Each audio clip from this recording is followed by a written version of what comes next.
అందరినీ ఆహ్వానిస్తూ ఉన్నానండి. బాగున్నారా? మీ అందరికీ కూడా మరి ఈస్టర్ శుభాకాంక్షలండి. మరి దేవుని యొక్క మహాకృపను బట్టి ఆయన ప్రాణమును పెట్టి ఈరోజు తిరిగి లేచాను. కాబట్టి మనమందరం కూడా ఆరాధించే దినముగా ఉన్నది ఈ దినము. కాబట్టి మనమందరం కూడా ఈరోజు మరి ఆరాధించుతూ ఉన్నాము. ఎందుకు ఆరాధిస్తూ ఉన్నాము అంటే ఆయన మన కొరకు ప్రాణమును పెట్టి తిరిగి పరలోకానికి వెళ్ళి అక్కడ మన కొరకు ప్రార్థన చేస్తూ మనల్ని ఎంతగానో సంరక్షిస్తూ ఉన్నారు అని అందుకని మనము ఈరోజు ఆరాధిస్తూ ఉన్నాము. మరి దేవుడు ఈరోజు ఏ వాక్యం మనకి అనుగ్రహిస్తూ ఉన్నారో దాని కొరకు ప్రార్థన చేసుకుని మరి ఆ వాక్యాన్ని చూసుకుందామండి. యెహోవా దేవా, నా తండ్రి, నా ప్రభువా, మీ కృపా కనికర స్థానం బట్టి మీకు వందనాలు, స్తుతులు, స్తోత్రం చెల్లించుకుంటున్నాను. అయా నాయన, మానవునిగా ఈ లోకానికి వచ్చి నాయన నా తండ్రి ప్రాణమును పెట్టి నాయన మా కొరకు నాయన మరి బలియాగముగా నాయన మరి నా ప్రభు గొర్రె పిల్లగా బలి అయి నా ప్రభు నా తండ్రి మా అందరి రక్షణార్థమైన ఆయన చిందించిన ఆఖరి రక్తం పొట్టు వరకు మీకు వందనాలు చెల్లిస్తూ ఉన్నా. ఆయన తిరిగి లేచారయ్యా. సమాధి ఖాళీ సమాధి నా ప్రభు నాయన సమాధిలో ఎటువంటి ఆనవాళ్ళు లేవు అని నాయన యెరూషలేముకు వెళ్ళిన ప్రతి ఒక్కరూ సాక్ష్యం ఇస్తూ ఉన్నారయ్యా. అయ్యా, మీ సమాధి మాత్రమే ఖాళీ సమాధి నా ప్రభు నాయన నా తండ్రి, మీ యొక్క కృపను బట్టి మీరు తిరిగి లేచి పరలోకానికి వెళ్ళి మా కొరకు పరలోక పట్టణమును ఏర్పాటు చేస్తూ ఉన్నారు. మీకు వందనాలు. త్వరలోనే రానై ఉన్నారు. మీకు వందనాలు చెల్లిస్తూ నా ప్రభు నా రక్షణ యేసుక్రీస్తు పరిశుద్ధమైన నామమున అడిగి వేడుకుంటున్నాను తండ్రి. ఆమేన్. ఇప్పుడు వాక్యం చూసుకుందామండి. వీలు ఉండిన వారు మరి వాక్యాన్ని తీసి మరి చూసుకోవడానికి ప్రయత్నం చేయండి. అది నా విన్నపము. మత్తయి సువార్త 28వ అధ్యాయము 5, 6, 7 వచనాలని చూసుకుందామండి. దూత ఆ స్త్రీలను చూచి, మీరు భయపడకుడి, సిలువ వేయబడిన యేసు మీరు వెతుకుచున్నారని నాకు తెలియను. అయినా ఇక్కడ లేడు. తాను చెప్పినట్టే ఆయన లేచి ఉన్నాడు. రండి, ప్రభు పడుకొని ఉన్న స్థలము చూచి త్వరగా వెళ్ళి ఆయన మృతుల నుండి లేచి ఉన్నాడని ఆయన శిష్యులకి తెలియజేయండి. ఇక్కడ దూత ఆ యొక్క స్త్రీలకి ఏం చెప్తుంది అంటే, రండి చూడండి ఈ సమాధిలో ఆయన లేరు, ఆయన లేచి ఉన్నారు. మరి ఆయన మీతో ఉండినప్పుడు చెప్పారు కదా మరి మరణించి తిరిగి లేస్తారని. అదే ఇక్కడ జరిగినది. రండి చూడండి, చూసి ఆ యొక్క ఖాళీ సమాధి అయి ఉన్నది అని మీరు వెళ్ళి ఆయన శిష్యులకి చెప్పండి అని దూత ప్రకటిస్తూ ఉన్నది. దేవుడు ఏం చెప్పారు అని అంటే, మత్తయి సువార్త 28వ అధ్యాయం 19వ వచనం, సమస్త జనులను శిష్యులుగా చేయుడి. ఇక్కడ ఏమంటూ ఉన్నారు అంటే, సమస్త జనులను శిష్యులుగా చేయండి అంటూ ఉన్నారు. ఏమని చెప్తూ ఉన్నారు అని అంటే, తండ్రి యొక్కయు కుమారుని యొక్కయు పరిశుద్ధాత్మ యొక్కయు నామంలో వారికి బాప్తిసం ఇచ్చి, నేను మీకు ఏ సంగతులను ఆజ్ఞాపించుతున్నో వాటినన్నిటినీ కైకొనవలని వారికి బోధించండి. ఇక్కడ ఏమని చెప్తూ ఉన్నారు? ఆయన ఏ సంగతులైతే మరి బోధించారో అవన్నీ కూడా చెప్పి పరిశుద్ధ ఆత్మలోని బాప్టిజంనిచ్చి వారిని మరి నడిపించండి అని దేవుడు చెప్పారు. దానినే ఇక్కడ ప్రకటించండి అని దూత చెప్తూ ఉన్నది. ప్రకటించాలి. ఏమని ప్రకటించమని అంటూ ఉన్నది అంటే, సమాధిలో లేరు, చూడండి వచ్చి ఆయన లేచి ఉన్నారు, ఆయన లేచెను అని చెప్పండి అని చెప్పి ఇక్కడ దూత చెప్తా ఉన్నారు. మనమందరం కూడా సేవకులము, విశ్వాసులము, దేవుని నమ్మిన ప్రతి ఒక్కరం కూడా ఈ విషయం తెలుసు. ఆయన సమాధిలో లేచి మరణమును గెలిచి సమాధిలో నుంచి లేచనని. కాబట్టి మనం ఈ దినమున సంతోషముతో ఆయనని స్తుతిస్తూ ఉన్నాము. అదే అందరికీ చెప్పాలి. వారికి తెలియదు కాబట్టి అనేక మందికి ప్రకటించి వారిని మరి దేవుని యొక్క కృపలో వారిని చక్కగా మరి దేవుని వారసులుగా చేసి వారిని బాప్టిజంలోనికి నడిపించి రక్షణలో నడిపించి వారికి ఎంతగానో సహాయం చేయమని యేసయ్య చెప్తూ ఉన్నారు.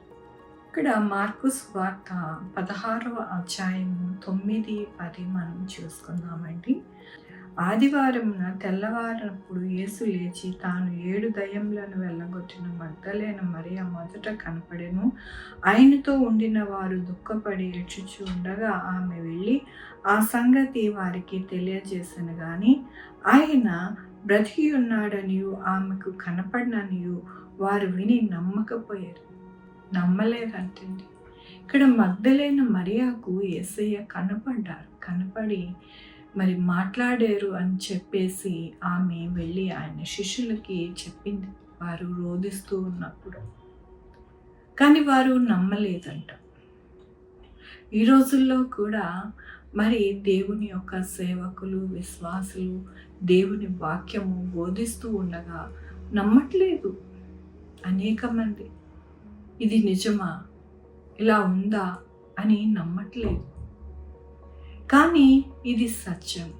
జగతి పునాది వేయకబడకముందే ఈ యొక్క మరి అన్నిటినీ కూడా దేవుడు ఒక ప్రణాళికను రచించడం అనేది జరిగింది.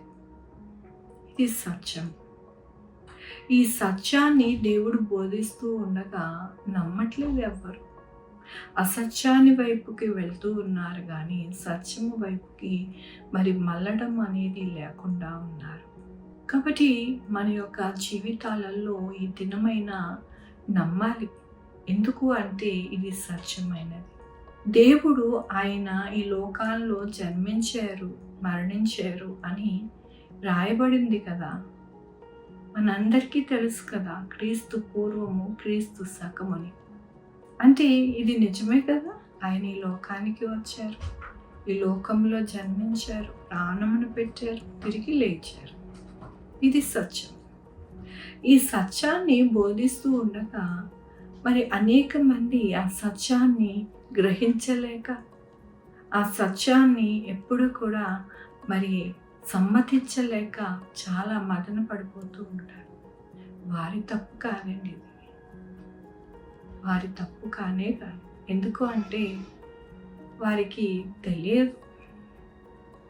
తెలియక వారు నమ్మలేకపోతూ ఉన్నారు. ఎందుకని వారికి తెలియక ఎందుకు నమ్మలేకపోతున్నారు అని అంటే 2 కొరింథీయులు 4:4 క్రీస్తు మహిమను కనపరచు సువార్త ప్రకాశము వారికి ప్రకాశింపకుంట నిమిత్తము ఈ యుగ సంబంధమైన దేవత అవిశ్వాసులైన వారి మనోనేత్రములను గుడ్డితనము కలగజేసింది.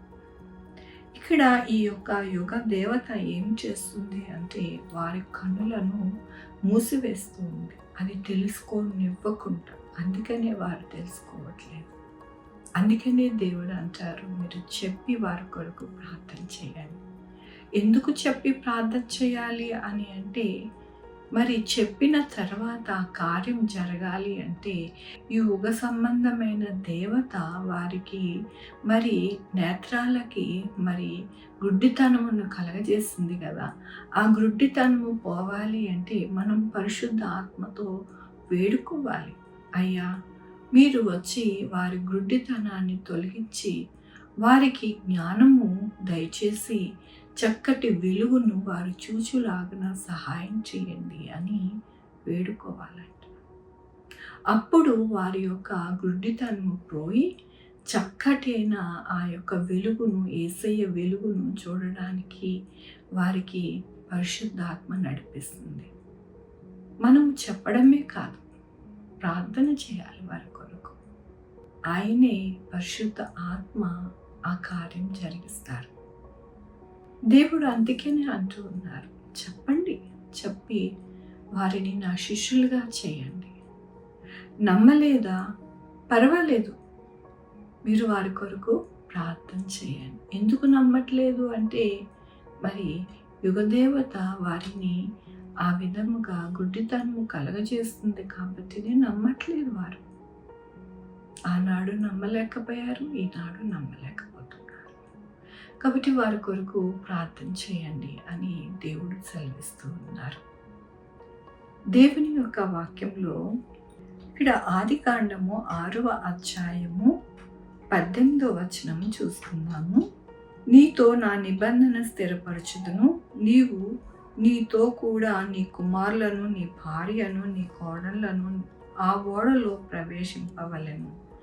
ఇక్కడ మరి నోవాతో దేవుడు చెప్తూ ఉన్నారు. ఏమని చెప్తూ ఉన్నారు అంటే, ఒక ఓడను సిద్ధం చేసుకుని ఆ యొక్క ఓడలోనికి మీరు వెళ్ళి ఉండండి అని దేవుడు చెప్తూ ఉన్నారు. ఏమిటి ఆ ఓడ అంటే, రక్షింపబడిన ఓడది. రక్షింపబడడానికి ఒక ఓడగా వారికి ఉంటుంది.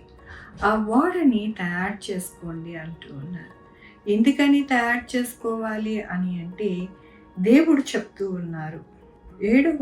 ఆదికాండము 7వ అధ్యాయము 23వ వచనము. నరులతో కూడా పశువులు, పురుగులు, ఆకాశ పక్షులు, నేల మీదున్న జీవరాశులు అన్నీ తుడిచివేయబడెను. అవి భూమి మీద నుండకుండా తుడిచివేయబడెను. నోవా అతనితో కూడా ఉన్న ఆ ఓడలో ఉన్నవన్నీ మాత్రమే మిగిలి ఉండెను. ఎందుకని ఆ ఓడలోనికి ప్రవేశించి ఆ ఓడలో ఉండాలి అని దేవుడు చెప్పారు అని అంటే, వాళ్ళు రక్షింపబడ్డానికి. కాబట్టి నోవా దేవుడు చెప్పినది నమ్మారు. దేవుడు ఆ యొక్క ఓడ తయారు చేసుకుని ఆ ఓడలోనికి మీరు వెళ్ళి మరి ఉండండి అని చెప్పినప్పుడు వెంటనే లోబడి దేవునికి ఆ ఓడని సిద్ధపరచుకొని అందులోనికి మరి వెళ్ళడము జరిగింది. కాబట్టినే ఆయన కుటుంబము కొన్ని జంతువులు మాత్రమే మిగతా అంతా జీవరాశి అంతా కూడా మరి ఆ యొక్క జలప్రలయం వచ్చి నశించిపోవడం అనేది జరిగినది. ఆ ఓడలో ఉన్నవారు తప్ప ఇంకెవ్వరు కూడా బ్రతకలేదని ఇక్కడ రాయబడింది కదండి. ఏమని రాయబడుతూ ఉన్నది అంటే, నరులతో కూడా పశువులు, పురుగులు, ఆకాశ పక్షులు, నేల మీదున్న జీవరాశులు అన్నీ తుడిచివేయబడెను. అవి భూమి మీద నుండకుండా తుడిచివేయబడెను. నోవా అతనితో కూడా ఉన్న ఆ ఓడలో ఉన్నవి మాత్రమే మిగిలి ఉన్నాయి. ఏం మిగిలి ఉన్నారండి? ఏం మిగిలి ఉన్నారు అంటే, ఆ ఓడలో ఉన్నవారు మాత్రమే మిగిలి ఉన్నారు. మిగతా అంతా కూడా మరి నశించిపోయేగా ఉన్నది ఇక్కడ కనపడుతూ ఉన్నది. మరి దేవుడు చెప్తూ ఉన్నారు మనకు కూడా, మీరు పరలోకము చేరకపోతే నరకానికి వెళ్ళిపోతారు.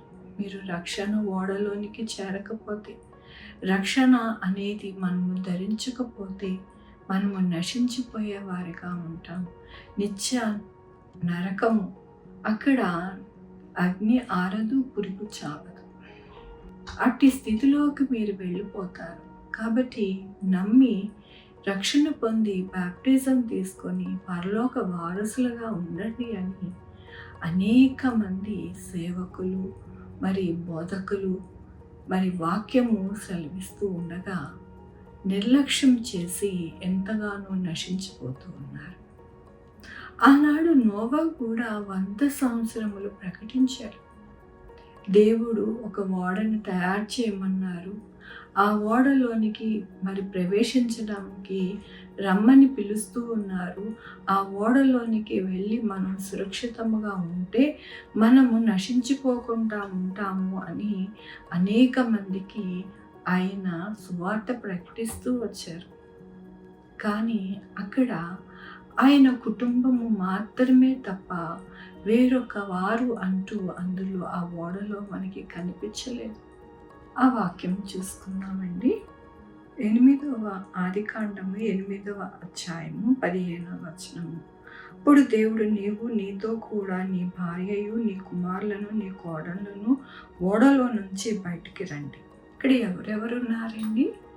ఆయన, ఆయన భార్య, ఆయన కుమారులు, కోడళ్ళు. ఇంకెవ్వరూ లేరు బయట. వారు మాత్రమే, వారి కుటుంబము మాత్రమే ఆ యొక్క రక్షణ ఓడలోనికి ప్రవేశించి రక్షింపబడ్డారు. ఎవరైతే రక్షణ అనేది కలిగి ఉంటారో వారు రక్షింపబడతారని మనకి తెలుస్తూ ఉన్నది కదా. మరి ఎలాగ నశించిపోయారు అని అంటే, ఆదికాండము 7వ అధ్యాయము 24వ వచనము. 150 దినముల వరకు నీళ్లు భూమి మీద ప్రచండముగా ప్రబలెను. 8వ అధ్యాయము 1వ వచనము. దేవుడు నోవాను అతనితో కూడా ఉన్న సమస్త జనులు, సమస్త పశువులు జ్ఞాపకం చేసుకునే దేవుడు భూమి మీద వాయువు విసరగా, ఇక్కడ 150 దినముల వరకు నీళ్లు భూమి మీద ప్రచండముగా ప్రబలెను. ఇక్కడ ఎవరు కూడా ఊహించలేదు. అప్పటి వరకు వర్షము కానీ, ఆ యొక్క మరి జల ప్రళయము కానీ ఎవరు చూడలేదు. వారు ఎగతాళి చేశారు. ముసలివాడికి పిచ్చి పట్టింది, అందుకని ప్రకటిస్తూ ఉన్నాడు, వచ్చేస్తుంది అని చెప్పి అని ఎగతాళి చేశారు. ఈనాడు కూడా దేవుడు రెండవ రాకడ వస్తూ ఉన్నది. మనము మనల్ని భద్రపరచుకోవాలి. మనల్ని మనము జాగ్రత్త చేసుకోకపోతే ఆ ఉగ్రత దినము మనము నశించిపోయే వారిగా ఉంటామని ప్రకటిస్తూ ఉంటే కూడా ఎగతాళి చేస్తూ ఎంతో నిర్లక్ష్యం చేస్తూ ఉన్నారు. నోవా ప్రకటించినప్పుడు జరిగినది ఇప్పుడు ప్రకటిస్తూ ఉండగానే జరుగుతూనే ఉన్నది. కానీ ఒక దినము వస్తూ ఉన్నది, ఒక దినము వచ్చింది. ఆ యొక్క ప్రచండమైన ఆ యొక్క ప్రవాహము వచ్చి అందరినీ తుడిచివేసివేయింది. మరి ఈనాడు ఒక దినము అనగా మరి ఏ దినము అనేది మనకి తెలియదు, కానీ ఒక దినము మాత్రం ఖచ్చితంగా ఆయన ఉన్న స్థలము నుండి భూమి మీదకి వస్తారు. వచ్చి ఆ యొక్క రెండవ రాకడ ఉగ్రత దినముగా ఉండి నశింపజేసేవారిగా ఉంటున్నది. రక్షింపబడిన వారు పరలోకానికి ఎత్తబడతారు. రక్షణ లేని వారు విడవబడి మరి ఎంతో శ్రమ, ఆ శ్రమతో వాళ్ళు మరి ఎంతో వేదనతో నరకముకు చేరుతారు.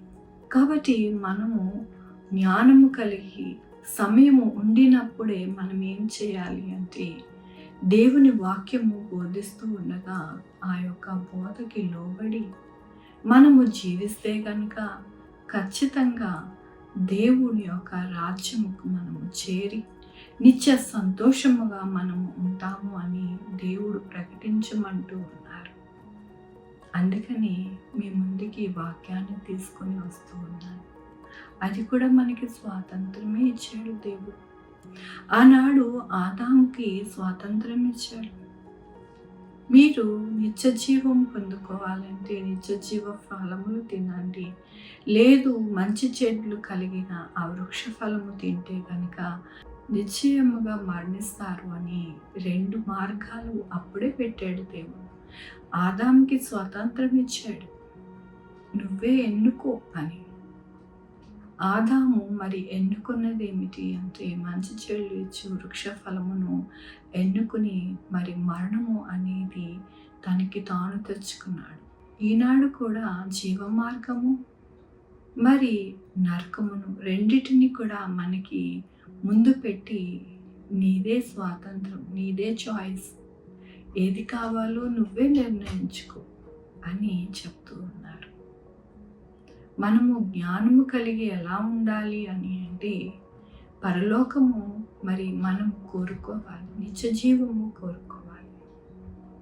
అప్పుడే మన జీవితాలకి ఎల్లప్పుడూ కూడా సంతోషంగా ఇక్కడ బ్రతుకుతాము, పరలోకములో కూడా ఉంటాము దేవునితో. అందుకని అంటూ ఉన్నారు దేవుడు, నేను మరణించి తిరిగి లేచి పరలోకము యందు మీ కొరకు ప్రార్థిస్తూ ఉన్నాను.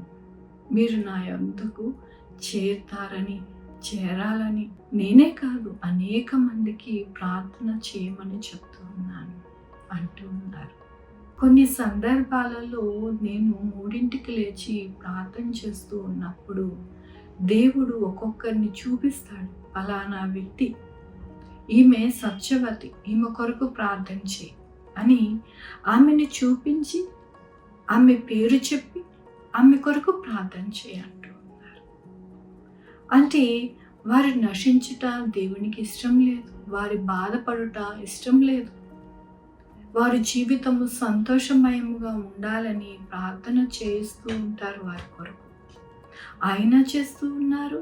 అనేక మందికి మరి ప్రార్థన చేయమని పురుకొల్పుతూ ఉన్నారు. ఎందుకని? ఆయన ప్రేమ స్వరూపి, ప్రేమించే దేవుడు మనల్ని ప్రేమిస్తూ ఉన్నారు. ప్రాణము పెట్టినంతగా ప్రేమిస్తూ ఉన్నారు. ఈ లోకంలో ప్రేమలు ప్రాణాన్ని పెట్టేంత ప్రేమలు కాదండి. ఆ ప్రేమల కొరికే ఎంతమందో పరుగులు పెడుతూ ఉంటారు. కానీ దేవుడు ఆఖరి రక్తబొట్టు వరకు చిందించి ఆయన ప్రాణం పెట్టి అంత ప్రేమ మనకి చూపిస్తూ ఉన్నారు. కాబట్టి ఆ ప్రేమను తెలుసుకుని మనము ఆయనతో జీవిస్తే కనుక మన జీవితము ఈ లోకములోను పరలోకములోను సంతోష సమాధానముగా ఉంటుందని దేవుడు సెలవిస్తూ ఉన్నారు.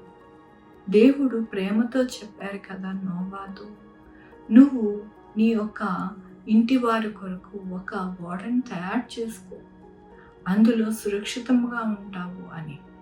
ఈనాడు కూడా దేవుడు అంటూ ఉన్నారు, వాక్యానికి లోబడి మరి మీరు ఎప్పుడైతే రక్షణ పొందుకుంటారో మీరు సురక్షితముగా ఉంటారు. లేకపోతే సురక్షితము అనేది మీకు ఉండదు. రక్షణ పొందిన ప్రతి ఒక్కరికి దేవుడు అంట ఒక దూతనిస్తారంట. ఆ దూత పరిచర్య చేస్తుందంట వారికి. ఎంత భాగ్యాన్ని దేవుడిస్తున్నారండి. చాలామంది రక్షింపబడితే ఏమేమి లాభమో వారికి తెలియదు. తెలియకనే వారు అమ్మో రక్షింపబడ్డమే, బ్యాప్టిజం తీసుకోవడమే అని వారు వెనకాడుగు వేస్తూ ఉంటారు. కానీ రక్షింపబడి ఆయనని ఆనుకొని ఉంటే కనుక ఎన్ని లాభములో వారికి తెలిస్తే వారు ఎప్పుడు కూడా వెనకడుగు వేయరు. అదే దేవుడు బోధించమన్నారు. బోధించినప్పుడు మరి దేవుని వాక్యానికి లోబడిన వారు రక్షింపబడి ఈ లోకంలోని సేఫ్టీ, అలాగే పరలోకంలో దేవునితో సంతోషము, ఆనందం. కాబట్టి మన జీవితాలు ఎప్పుడు కూడా దేనితో కట్టుకోవాలి, ఎలా కట్టుకోవాలి, ఏ విధముగా మనం ఈ లోకములో ఉండాలి అనేది వాక్యము మనకి నేర్పిస్తూ ఉన్నది. దేవుడు చెప్పమని చెప్పినప్పుడు ఆ యొక్క వాక్యము ఏమిటి, ఇది సత్యమా అని మనము జ్ఞానము కలిగి ఆ యొక్క వాక్యాన్ని మనము కనుక చూస్తే ఖచ్చితంగా ఆ వాక్యము మనతో మాట్లాడుతుంది. నేను ఒకప్పుడు అన్యురాలని, విగ్రహారాధన చేసిన వాళ్ళమే. మా అమ్మ పూజలు చేస్తే అనేక మంది అనేవారు, పుష్పక విమానము వచ్చి నిన్ను తీసుకొని వెళ్తుంది అని. అంత భక్తి. కానీ నిజమైన దేవుడు, నిజమైన రక్షకుడు అని, ఆయనే మాట్లాడే దేవుడు, చూచే దేవుడు, మనతో మరి జీవించే దేవుడు అని తెలుసుకొని 8 సంవత్సరములప్పుడు రక్షింపబడ్డాను. అసలు పాస్టర్ గారు అన్నారు, 8 సంవత్సరాలకి రక్షణ ఏమిటి, బ్యాప్టిజం ఏమిటి అని అన్నారు. కానీ దేవుని వాక్యం ఏమని సెలవిస్తూ ఉన్నది అంటే, దేవుడు వాక్యాన్ని, జ్ఞానమును బాలురు కూడా ఆయన అనుగ్రహిస్తారంట. నేను చిన్నతనం ఉండగానే అట్టి జ్ఞానము నాకు దేవుడు బోధించారు. కాబట్టి ఆ యొక్క బోధ నాకు జ్ఞానము కలిగి నేను నశించిపోకుండా రక్షింపబడతాను అని నేను తీర్మానించుకున్నాను. ఆ దినము నుండి ఈ దినము వరకు నేను 9 సార్లు చనిపోవాలి, కానీ దేవుడు నాకు మరణముకి అప్పగించకుండా దేవుడు నన్ను బ్రతికిస్తూ ఆయనలో సురక్షితంగా దాచిపెట్టి నన్ను నడిపిస్తూ ఉన్నారు. మీరు అనుకోవచ్చు చిన్న చిన్నవి ఏదో అయి ఉంటుంది అని. కాదండి, హార్ట్ అటాక్ వచ్చింది, క్యాన్సర్ వచ్చింది, అన్నీ వచ్చినప్పటికీ కూడా నేను మీ ముందుకు ఇట్లా నిలిచి ఉన్నాను అంటే అది కేవలము ఆనాడు నేను రక్షింపబడ్డాను కాబట్టినే ఈనాడు ఇలా ఉన్నాను అని మీకు తెలియజేస్తూ ఉన్నాను. ఆరోగ్యమే కానీ మరి మన యొక్క జీవితాలలో లేమి అనేది లేకుండా, అప్పులని లేకుండా, గొడవలని లేకుండా, మరి కుటుంబంలో సంతోషంతో, సమాధానంతో మనము జీవిస్తామంటే, మన జీవితాలలో రక్షింపబడితే కనుక ఎందుకంటే మనల్ని రక్షించేవాడు సంరక్షకుడు అని వ్రాయబడింది వాక్యంలో. మనల్ని రక్షించి వదిలేస్తలేదు మనల్ని సంరక్షిస్తారంట. మరి మనము అదే కదా కోరుకుంటున్నాము. అనేక మంది కోరుకునేది అదే కదా. అందుకనే దేవుణ్ణి మొక్కుతాము, పూజిస్తాము, ఆరాధిస్తాము. మనము చక్కగా సంరక్షింపబడాలి, అన్ని విషయాలలో దీవింపబడాలి అని మనము కోరుకుంటూ ఉంటాం. అందుకనే పూజిస్తూ ఉంటాం. మరి అవన్నీ కూడా యేసయ్య మనకి ఇస్తూ ఉండినప్పుడు ఇంకేం కావాలి? కాబట్టి ఆయన మరణించి లేరు. ఆయన మరణం నుండి తిరిగి లేచి సజీవుడుగా ఉండి మనతో జీవిస్తూ ఉన్నారు. కాబట్టి మనతో మాట్లాడుతూ ఉన్నారు. నాతో అయితే ప్రతి దినము మాట్లాడతారు. ప్రభువా, ఏమిటి ఈ పరిస్థితి అంటే వెంటనే ఆయన స్వరంతో మాట్లాడతారు. అలాంటి దేవుడు కావాలి కదండి. మనల్ని బాగు చేసి మనతో మాట్లాడి మనల్ని ఎంతో సంరక్షించే దేవుడు మనకు కావాలి. కాబట్టి దేవుడి దినమున మాట్లాడుతూ ఉన్నారు మీతో. మీరు సురక్షితముగా ఉండాలి, చక్కటైన సంతోషకరమైన జీవితం జీవించాలి, దీర్ఘాయువుతో బ్రతకాలి అని అంటే యేసయ్యతోనే సమస్తమును సాధ్యపడుతుందండి. యేసయ్య లేకపోతే ఏమీ కూడా మనము సాధించలేము, బ్రతకలేము.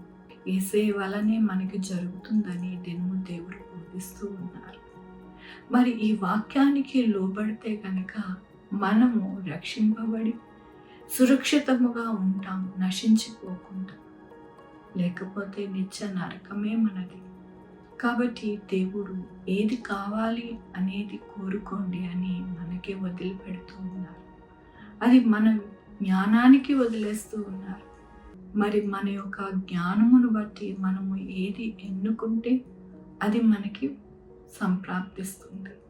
ఆనాడు నోవా చెప్తూ ఉన్నాడు, జలప్రలయం వస్తుందంట, మనల్ని రక్షించుకోవాలి, ఈ ఓడలోనికి ప్రవేశించండి, మీరు రక్షింపబడతారు, ఆ జలప్రలయంలో కొట్టుకుపోరు అని చెప్తూ ఉంటే ఆయనని ఎగతాళి చేసి అందులో ఒక్కరు కూడా ప్రవేశించలేదు, వారి కుటుంబము తప్ప. ఈనాడు కూడా వాక్యము మరి పరిగెత్తుతూ ఉన్నది. అనేక మందికి దగ్గరికి వాక్యము వెళ్తూ ఉన్నది. ఎలా వెళ్తూ ఉన్నది అంటే ఈ యొక్క ఇంటర్నెట్ ద్వారా, మరి టీవీల ద్వారా, మరి మిషనరీస్ ద్వారా అనేకమైన మరి మార్గాల గుండా మరి దేవుడు నిజమైన రక్షకుడని మరి వెళుతూ ఉండగా ఆ యొక్క మాటను, ఆ వాక్యాన్ని లోబడినప్పుడు వారు నశించిపోకుండా నిత్య జీవంలోనికి వారు వెళ్ళి చక్కటైన మార్గంలో వారు ఉంటారని ఈ దినము దేవుడు హెచ్చరిస్తూ ఉన్నారు. కాబట్టి ఈ యొక్క వాక్యానికి లోబడి మనము ఆయనని నమ్ముకుని ఆయన రక్షణ భాగ్యంలోనికి వెళితే కనుక సురక్షితముగా మనము జీవిస్తామని దేవుడి దినము ఆయన సెలవిస్తూ ఉన్నందుకు దేవునికి వందనాలు చెల్లిస్తూ ఈ యొక్క వాక్యము ముగిస్తూ ఉన్నానండి. ప్రార్థన చేసుకున్నాము. యెహోవా దేవా, నా తండ్రి, నా ప్రభా, మీ కృపా కనికరస్తాన్ని బట్టి మీకు వందనాలయ్యా. అయ్యా నాయన, సజీవుడై మీరు ఉన్నారు నాయన. మృతులలో మేము బ్రతుకుతూ ఉన్నాము కానీ మీరు మృతులు కాదు నా ప్రభా. సజీవమైన దేవుడను మేము నాయన అనుసరించలాగున నాయన మిమ్మల్ని అంటుకట్టుకొని బ్రతికేవారిగా మేము ఉండడానికి మాకు సహాయం చేయమని కోరుకుంటున్నాను.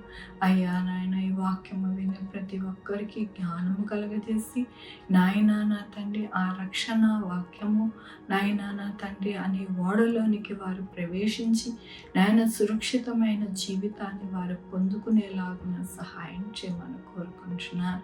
మీ యొక్క రాకడ సమయంలో నా ప్రభా ఎదుర్కొనడానికి నా ప్రభా సంసిద్ధులై నా ప్రభా చక్కగా నిలబడే వారిగా ఉండడానికి సహాయం చేయండి నా ప్రభా. మీ కృపను వేడుకుంటున్నాను, మీ దయను వేడుకుంటున్నాను అయ్యా. ప్రతి ఒక్కరిని దీవించి ఆశీర్వదించి నడిపించమని కోరుకుంటూ నా ప్రభు నా రక్షణ యేసుక్రీస్తు పరిశుద్ధమైన నామమున అడిగి వేడుకొంచున్నాను తండ్రి. ఆమె తండ్రి కుమార పరిశుద్ధాత్మ సదాకాలము మనందరికీ తోడై ఉండునుగాక. ఆమె. God bless you.